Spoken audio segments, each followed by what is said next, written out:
I'm here with Aoife Walsh, who's a guidance counsellor in Malahide Community School, County Dublin, and she's also the resident guidance columnist for Independent.ie and the Irish Independent. Aoife, the exam papers are different this year. How will that influence student preparation in the final days? So in order to compensate somewhat for the school closures that this year group had to face, the Department of Education have increased the amount of choice that candidates have on all of the exam papers. So as we enter this final stage of preparation, it's really important that candidates are familiar with these new changes going into the exams. So if they haven't already done so, they can access these sample papers online and take a look at them. Knowing how much choice you're going to have in different sections might allow you to leave out topics, but if nothing else, it will make sure that during the exam you're maximizing your time and you're not doing anything that you don't need to during that 2-3 hour period. As in every year with the Leaving Cert, some students are really well prepared and others may be less so.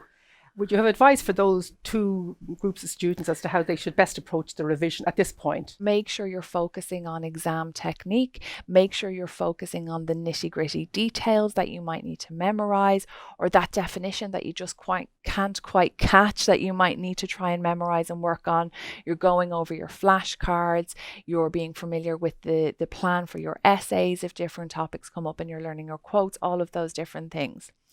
If this year has not gone how you had hoped it would, and you feel like you have a lot of topics still left to cover, well, that's okay. It's not too late. Try and think about your study from now on, that every 20 minutes, every 30 minutes you spend studying potentially could be an extra couple of marks, an extra 5%. And just take it in small blocks and try and cover as much as you can. Don't feel like you have to cover everything. You might not get everything covered, but every little bit helps. So again, going back to those changes in the papers, really understanding those now might help you prioritize what topics you need to focus on. Which are the big ones? Which are the ones do you think you can learn quickly? How many do you have to do for each section? And is it possible to leave out some, or have your teacher given you any advice on this? So really prioritize your study, make a list of what you want to achieve over the next few days, and just start working through it and ticking it off.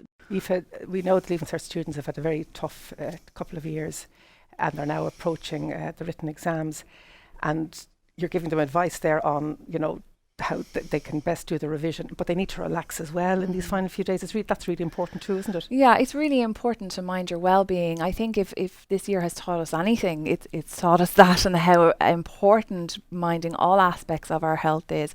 But also our brain works better and will learn better when we attend to other things and aren't just trying to study. So every day it's really important to have a little bit of time for rest, a little bit of time for play, to meet friends, to have chats. Now, absolutely follow the guidelines around public health and don't put yourself in any risk that you might not be able to get to the exams.